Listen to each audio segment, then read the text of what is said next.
patient portals are important, but they can also pose a challenge to patients because if that patient is seeing 5 providers, all providers use different EMRs. All EMRs have different patient portals, meaning different URLs, different login Different credentials to logins. remember. Yep. Those are all challenges for patients. So the idea of patient portals is great. The execution of them from the patient's experience can be challenging.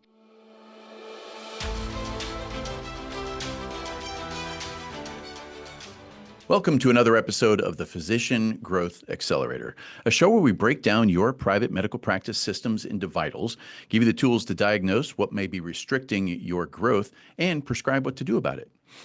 I'm your host, Zed Williamson, and one thing that we believe that we think is very important in the business side of private medical practices is that everything you experience is the perfect outcome of your current system. So just let that sink in a bit. The reason that's important is because you can take responsibility for what you identify the system that created it, and then choose to tweak the system to generate a different outcome. And if you're listening to this podcast, I'm going to assume that there's some level of constraint that you're experiencing in your practice. And that constraint can feel like burnout. It can feel like increased costs, hard to find and keep good people, your income going down. Just generally, business is harder to do. It seems like you're working more and making less.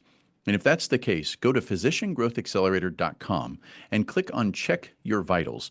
And it'll take you through a questionnaire that just is going to help you identify where maybe these constraints exist. And one constraint is something, well, actually not one, probably more than one, is something we're going to talk about today. I'm very excited to have our guest. We have Catherine Otis. She's a director at DoctorConnect, a patient communication software. And I'll tell you how I came across Catherine and DoctorConnect. So I'm very commonly speak at conferences, and I was at a conference and I was introduced to their business and Catherine, and something really jumped out because there's a lot of companies out there talking about their software and how it can help you. And sometimes as a physician owner of a private practice, it feels like there's 97 things you have to pay for to operate your practice, that there's always, oh, well, now I got to get this, and now I got to be able to do this. And at first, frankly, I thought that that's what their company was like. It's going to be this one little thing, and it's just more money to spend. But in a deeper conversation, there were things that I learned about the business, and which is why I'm excited to have her on the show today. And it's that this software can help improve the communication with patients, and it's a company that's been around. The original company is over 30 years old. It's still privately owned. It's not one of the software companies that someone used AI to build yesterday, and they're trying to sell it to you as the greatest thing since sliced bread today. So with that, Catherine, thank you so much for joining us today. It's great to have you on the program. Thank you, Zed. It's good to be here. So patient communication. This can take so many different approaches when we're talking about what that means. But what I want to do is I'm going to throw out some examples of what kind of pains people might be experiencing in their private medical practice.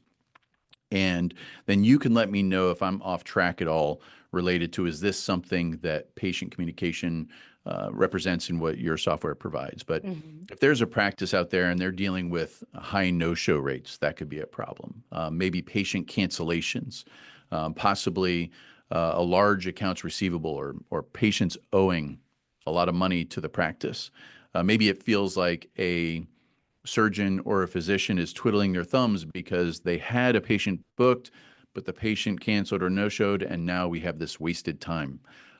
Is that what we're talking about when it's related to patient communication? It is, yes. So the ideal patient communication is going to automate as much around the revenue cycle as possible. So that's going to be a lot of practices understand patient communication is just appointment reminders, and it is much more than that. So the appointment reminders will either get them in or let you know if they're not coming. We can automate You'll know when you have an opening so that you have time to fill it. We can automate the wait list. I know that a lot of practices now are starting to use wait lists, but that's also kind of a heavy lift labor-wise around the calling to fill those openings, and we can completely automate the wait list groups, building the groups themselves as well as the messaging around it, patients adding themselves to wait lists, and keeping keeping the schedule as full as possible, as well as using online scheduling. So whatever software you use, we do recommend, if they have online scheduling available, to insert an online scheduling link into the no-show messaging. So the no-show messaging should be automated.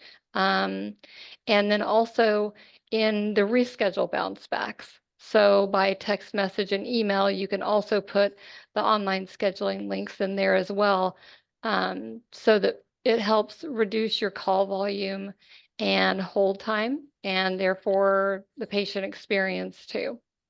It's interesting because technologically, healthcare can be pretty, here's the big term, fancy, meaning, the ways that patients are treated, the technology, the medical devices, these things that can be done with patients are incredible what is achieved. And then patients experience a customer experience that's more like 1982. And what it sounds like your software is helping practices do is come to today as it relates to an experience standpoint. And I know practices are not in a position to hire, 5 or 6 more staff members to work the front desk, to do more calls, to, like you said, create a wait list that's written on a tablet somewhere with phone numbers, and you're calling individually trying to see if you can get someone in. What you have is you have something that's automating this experience, and that is something that patients want. Hmm. Absolutely. It is something patients want. I know firsthand that the larger groups that operate like centralized scheduling, if they're multi-specialty, then 90% of the time, if not more, that call center experience for the patient is not good. It's extended wait times. They get frustrated and they will find another provider. Um, and so this helps the patient experience as the staff experience. So, patient experience and their opinion about the practice. This is something that's so interesting. You see reviews. My personal opinion about reviews is I think it's kind of silly because rarely is someone actually reviewing the medical treatment they received or the care they received. It's typically not related to the care, and it can hurt a practice. And when we think about the neuroscience behind people's behavior, and you have patients out there that are operating in a world of negativity bias, so they're automatically looking for something that is negative. They have confirmation bias, which means they are automatically looking for proof to justify that something is negative. And when a practice doesn't take responsibility and control of that patient experience, you're really setting yourself up to have patients complain about you because their brain is literally looking for it, especially because of what they've experienced at other practices. And a lot of the times, as a private medical practice, the experience a patient has with you today is partially because of an experience they had with another practice in the past. They bring that negativity and expect it from your practice. And the second anything about your practice reminds them of that experience, it puts them in that negative state. And so this idea of automating the experience so that 100% this is what happens every single time. We don't need to rely on Janice to do these things when she's in a good mood or not a good mood, or when she has time and when she doesn't have time. We know for a fact that these things are being achieved. Are you seeing that impact the practices that are working with you? Absolutely, I do. So, for providers, the way that the practice runs is from the patient's perspective, it is a direct reflection on the care they're going to receive. So you can Yep. be an exceptional provider, and if the workflow is chaos, if the staff is unhappy or not well trained, all of that has an impact on the experience for the patient and the branding for the practice. So efficiency is a huge deal. Um, the more efficient that the more efficient that the practice comes, that's where your software comes in. So if you're using software, make sure that you understand what your software can do. With appointment reminders, if it is possible that you can use your appointment reminders and send information to the patients by appointment type or by provider or by location so that within that appointment reminder, they have everything they need. They don't have to call the office. Oh, well, am I supposed to show up with a driver, or, how am I to prep, or which location? I know that it's a big frustration with patients if the locations are close enough that they cross locations from time to time, that they get confused and show up at the wrong location. So the software that you use, make sure that you understand the capabilities, because it is possible. There are software vendors out there that do have the capability of being able to tuck in specific instructions. Um, and so if they're on a wait list, that you're not having to call them and leave messages, that it's a self-add thing. Oh, we see that that appointment is so far out, the software automatically invites them to join the wait list. When an opening becomes available, the software identifies, oh, there are patients in that wait list group. We're going to invite them to let them know that these appointments are available. Um, and the digital intake forms. All of this is the patient experience. Being able to have the forms completed prior to the visit helps your staff be more efficient, to do the eligibility checks. And so when the patient shows up to the office, they're finished. They've paid their copay, they've completed their forms, they just arrive and they're ready to be seen. Let's talk about one of the things you actually just mentioned, paid their copay. What do you witness with practices in automating this request for the payment of copay through software? I know that a lot of software, they have the ability to maybe do the messaging around the patient balances, but the copays is unique because um, we don't wait for them to show up and enter all their information into a kiosk. So the messages are outbound text messages saying, here's what your copay is, and with a link to pay. So it's nice. Patient portals are important, but they can also pose a challenge to patients because if that patient is seeing 5 providers, all providers use different EMRs. All EMRs have different patient portals, meaning different URLs, different login Different credentials to logins. remember. Yep. Those are all challenges for patients. So the idea of patient portals is great. The execution of them from the patient's experience can be challenging.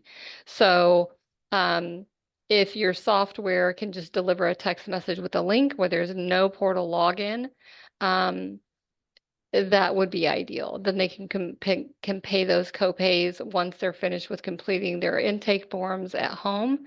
Click the link, they're done. Yeah.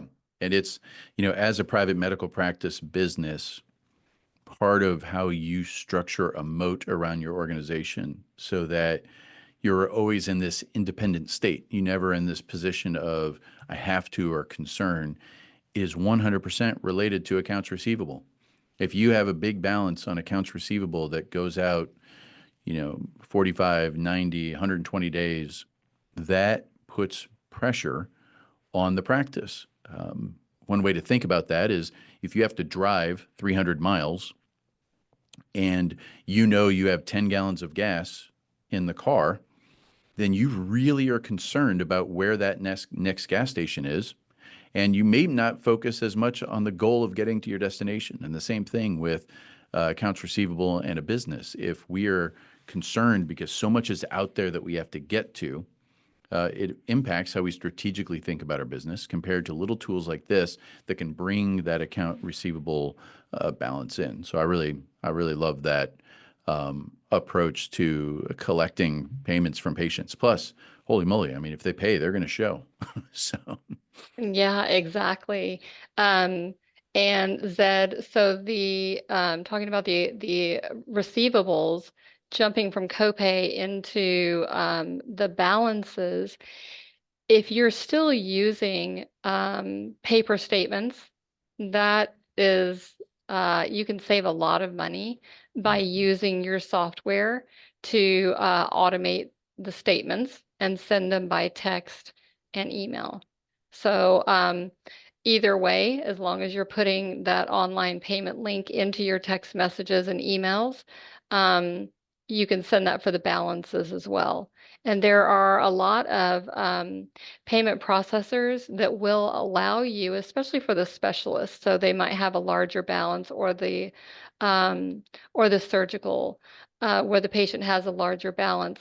The patient is able, with some of these payment processors, to set up payment plans, and the practice can set up parameters around those payment plans. So if you have maybe a balance of $100, you can set up four $25 payments. Whereas if you have a wow. balance of 15,000, then you would be able to set up parameters around extending that number of payments and increasing the amount of each payment. So there's a lot to be said from the patient's experience as well as the practice experience on that as well.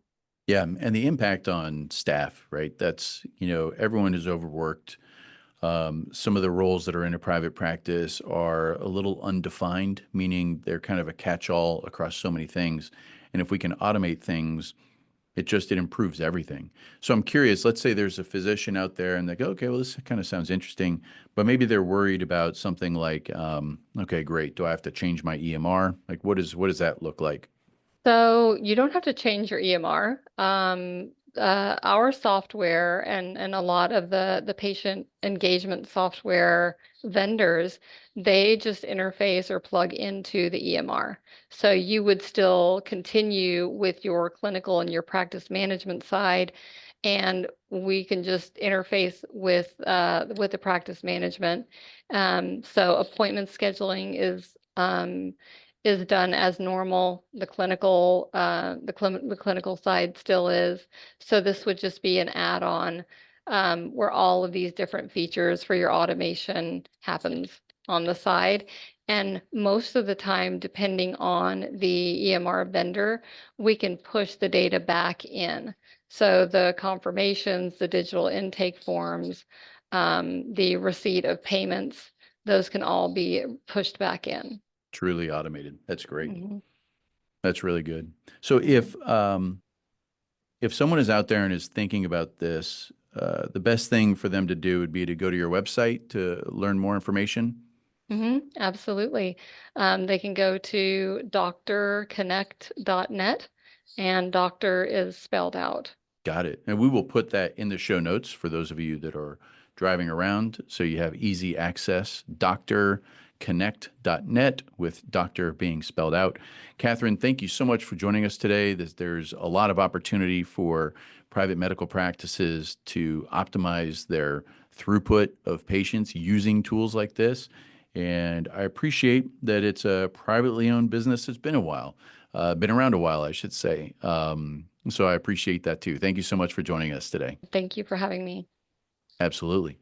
And listeners, also remember, visit physiciangrowthaccelerator.com and check your vitals. You might find out that there is a specific constraint around the operation of your practice that a tool like DoctorConnect can really help with. And with that, we'll see you next time on the Physician Growth Accelerator.